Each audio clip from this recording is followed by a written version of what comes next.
حضرت عبداللہ بن مبارک نام آپ لوگوں کے لیے شاید نیا ہو، اہل علم جانتے ہیں ان کا لقب ہے امیر المؤمنین فی الحدیث، امام اعظم کے شاگرد، بہت بڑا نام ہے۔ حضور صلی اللہ علیہ وسلم ان کو خواب میں ملے، فرمایا عراق میں بہرام مجوسی، مجوسی کا مطلب آگ کی پوجا کرنے والا، بہرام نام ہے، اس کو خوشخبری سناؤ وہ میرے ساتھ جنت میں جائے گا۔ یہ جاگے عالم دین کہ وہ آگ کی پوجا کرنے والا، لیکن اتنا پتا ہے کہ نبی نے خوشخبری سنائی ہے تو نبی کی بات تو غلط نہیں ہوتی، شیطان نبی کی صورت اختیار نہیں کر سکتا، تو یہ ضرور نبی پاک کی خبر ہے، کوئی راز ہے۔ وہاں سے چلے، سفر کر کے عراق پہنچے، علماء ان کو جانتے تھے، لوگوں نے استقبال کیا۔ حضرت کیسے آنا ہوا؟ فرمایا بہرام سے ملنا ہے۔ ان کا وہ تو آگ کی پوجا کرنے والا پارسی مجوسی ہے۔ فرمایا ہاں اسی سے ملنے آیا ہوں۔ لوگ بڑے حیران ہوئے، ان کا شاید کوئی بات ہوگی۔ آپ اس کے پاس چلے گئے، وہ وہاں کا بہت بڑا مشہور تاجر تھا۔ آپ جا کے اس کی دکان پر بیٹھے، وہ تجارت میں لگا رہا، دیکھتے رہے۔ اس کو پیغام دیا کہ مسلمانوں کے ایک بہت بڑے عالم ہیں، تجھ سے ملنے آئے ہیں، الگ سے بات کرنا چاہتے ہیں۔ اس نے کہا یہ میرے سوداگر جتنے ہیں بیپاری، یہ چلے جائے تو پھر بات کرتا ہوں۔ حضرت دیکھتے رہے، کوئی خاص بات نظر نہیں آئی۔ اس کے کمرے میں جب وہ لے گیا، آپ نے فرمایا میں بڑی دور سے سفر کر کے آیا ہوں تیرے پاس اور تجھے خوشخبری سنانے آیا ہوں، میرے نبی پاک صلی اللہ علیہ وسلم کو تو جانتا ہے؟ اس نے کہا تمہارے نبی کو کون نہیں جانتا، ان کو تو سب جانتے ہیں، میں مسلمان تو نہیں ہوں مگر ان کو جانتا ہوں اور ان کی عزت کرتا ہوں۔ کہ انہوں نے مجھے خواب میں مل کر کہا تو ان کے ساتھ جنت میں جائے گا۔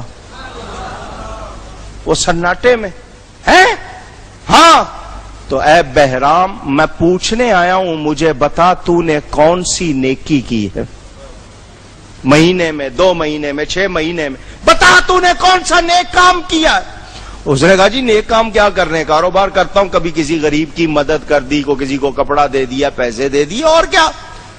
حضرت عبداللہ نے کہا میں چل کے آیا ہوں اور میرے نبی نے خبر دی ہے، میرے نبی کی خبر غلط نہیں ہوتی، سچ سچ بتا دے۔ اس نے کہا نہیں مجھے، فرمایا سچ سچ بتا دے، کوئی خاص بات ہے۔ اس نے کہا اچھا۔ اس نے دروازہ کیا بند اور کہنے لگا میں آپ کو بتا رہا ہوں اس وعدے پر کہ آپ کسی کو بتائیں گے نہیں۔ فرمایا ابھی فوراً نہیں ظاہر کروں گا، تجھ سے وعدہ کرتا ہوں۔ اس نے کہا جی میرا ایک ہی بیٹا، میں بہت مالدار ہوں، آپ نے دیکھا، میں نے اس کی شادی کی تو بڑی دھوم دھام سے، بہت انتظام کیا، صبح کا کھانا کھولا اور کھلی چھٹی، جو آئے جتنا کھائے جتنا لے جائے، کھلی چھٹی۔ یہ نہیں ہے کہ جی اتنا ہی مل رہا ہے اتنا نہیں مل رہا، کھلی، کپڑے بھی دیے، برتن بھی دیے، تحفے بھی دیے، سارا دن لوگ چلتے رہے، رات آدھی رات تک کھانا چلتا رہا۔ جب بالکل سب فارغ ہو گئے، میں نے خادموں سے کہا، انہوں نے بھی کھا لیا، میں نے ان سے کہا جاؤ سو جاؤ۔ میں بھی آیا اور اپنے بستر پر لیٹ گیا۔ لائٹیں تو اس زمانے میں ہوتی نہیں تھی، چراغ ہوتے تھے۔ ابھی میں لیٹا ہی تھا تو کسی نے دروازے پر دستک دی، مجھے اچھا نہیں لگا، خادم سارے سونے چلے گئے تھے ورنہ میں کسی کو بھیجتا کہ جاؤ دیکھو، میرے دروازے پہ آدھی رات کو کسی نے دستک دی، میں بڑا پریشان، کون ہے؟ میں تھک گیا تھا، لیکن میں جب آیا تو ایک عورت کھڑی تھی پھٹے پرانے لباس میں، اس کا لباس بتا رہا تھا کہ اس کے پاس پہننے کو پورے کپڑے نہیں، پھٹے ہوئے۔ اس کے ہاتھ میں ایک چراغ تھا جس کا تیل ختم ہو گیا تھا اور ہلکی سی وہ جو ہوتی ہے نا ٹمٹماٹی، وہ چیز اس نے چراغ میرے سامنے کیا، بہرام اس چراغ میں تھوڑا سا تیل ڈال دے، تھوڑا سا تیل ڈال دے، میرے بچے بھوکے ہیں، اندھیرا ہو جاتا ہے وہ اور روتے ہیں، روشنی ہوگی تو وہ تھوڑا سا آسرا ہوگا، اس میں تھوڑا سا تیل ڈال دے۔ بہرام کہتا ہے مجھے غصہ آ گیا، سارا دن کھانا کھلا ہوا تھا، کوئی پابندی نہیں تھی، کوئی روک ٹوک نہیں تھی، تو بھی آ جاتی، اپنے بچوں کو بھی لے آتی، جتنا چاہتی کھا لیتی، تو اب رات کے آدھی رات کے وقت آئی ہے۔ اس عورت نے کہا بہرام اگر مجبوری تیرے دروازے پہ لے آئی ہے تو ڈانٹ نہیں، تھوڑا سا تیل ڈال دے. مجبوری لے آئی ہے. میں کبھی کسی کے دروازے پہ نہیں گئی, تیرے دروازے پر اگر مجبوری لے ہی آئی ہے تو باتیں کیوں سناتا ہے؟ تھوڑا سا تیل ہی تو مانگ رہی ہوں. کہتے ہیں اس کی اس بات سے میں نے اپنے لہجے پہ قابو پایا اور کہا کہ تم کیوں نہیں آ گئی؟ کھانا کھا لیتی, لے جاتی, مانگ لیتی. اس عورت نے پھر کہا بہرام ہو سکے تو تھوڑا سا تیل ڈال دے, میں تجھ سے کچھ اور نہیں مانگتی. اس نے کہا تو اگر اس حال کو ہے تو مانگ کیوں نہیں لیتی؟ کیوں نہیں تو نے پہلے کسی سے سوال کر لیا؟ کہا بہرام کاش کہ یہ کر سکتی, اس کی بھی گنجائش نہیں ہے. تو نے مسلمانوں کے نبی کا نام سنا ہوگا, میں ان کی بیٹی ہوں, سیدزادی ہوں, کسی کے سامنے ہاتھ بھی نہیں پھیلا سکتی.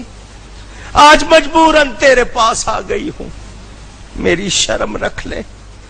میرے بچے بھوکے ہیں, تھوڑا سا تیل ڈال دے. بہرام کہتے ہیں میں حیران. میں واپس پلٹا, میں نے 2-3 خادموں کو اٹھایا, جتنا کھانا بچا ہے نکالو. وہ کہنے لگے کیا بات ہے؟ میں نے ان سے کہا نہیں کھانا نکالو. وہ کھانا نکالنے لگ گئے, برتنوں میں کھانا رکھا گیا. میں نے ان سے کہا کپڑے لاؤ, دوسری چیزیں لاؤ. پھر میں نے نقدی نکالی اور پورا ایک وہ گٹھری سی بڑی بوری سی بنا لی. خادموں سے کہا کہ اس کو میرے کندھے پہ رکھ دو. وہ کہنے لگے ہم تیرے نوکر, تنخواہ لیتے ہیں, کیوں تیرے اوپر بوجھ لا دیں گے؟ اس نے کہا خبردار کوئی میرے پیچھے نہ آئے, یہ میرے کندھے پہ رکھ دو. میں نے ایک نیا چراغ لیا, اس عورت سے کہا آگے آگے چل, مجھے رستہ دکھا. وہ چلتی رہی, میں اس کے پیچھے چلتے ہوئے اس کی جھونپڑی میں پہنچا. چراغ رکھا, میں نے کھانا دیا, اس کے بچوں کو کھانا کھلا. بچے کہنے لگے یہ کون ہے, یہ کون ہے جو کھانا لایا ہے؟ کہتے میں نے سارا سامان کھول دیا, کپڑے بھی تھے, دوسری چیزیں بھی تھی. بچوں نے کہا کھانا بعد میں کھائیں گے, اس کے لیے دعا پہلے کریں گے. اللہ اکبر, اس کے لیے پہلے دعا کریں گے. ان بھوکے بچوں نے, سیدزادوں نے دعا کی, جتنے بھی تھے بہن بھائی انہوں نے دعا کی, اللہ تیرا حشر ہمارے نانا کے ساتھ کرے. اے عبداللہ تم اتنی دور سے سفر کر کے آئے ہو, تمہارے نبی کی وفات کو اتنے برس ہو گئے, وہ آج بھی دیکھ رہے ہیں, وہ آج بھی سن رہے ہیں. انہوں نے تم کو بھیجا ہے, میں تم کو گواہ بنا کر کلمہ پڑھتا ہوں لا الہ الا اللہ محمد الرسول. میں اس دین کو قبول کرتا ہوں. حضرت عبداللہ نے کہا میرے نبی نے کبھی بھی غلط نہیں کہا, انہوں نے خوشخبری دی تھی, دیکھ تجھے ایمان مل گیا تو ان کے ساتھ جنت میں جائے. اس نے اپنے غلاموں کو بلایا, میں نے اسلام قبول کر لیا ہے, میرے پاس اب وہی رہے گا جو مسلمان ہے, جو مسلمان نہیں وہ جا سکتا ہے. کچھ نے اسلام قبول کر لیا, کچھ وہاں سے چلے گئے. وہ سب کے سب اس نے اپنی اولاد کو بلایا, لو میں مسلمان ہو گیا ہوں.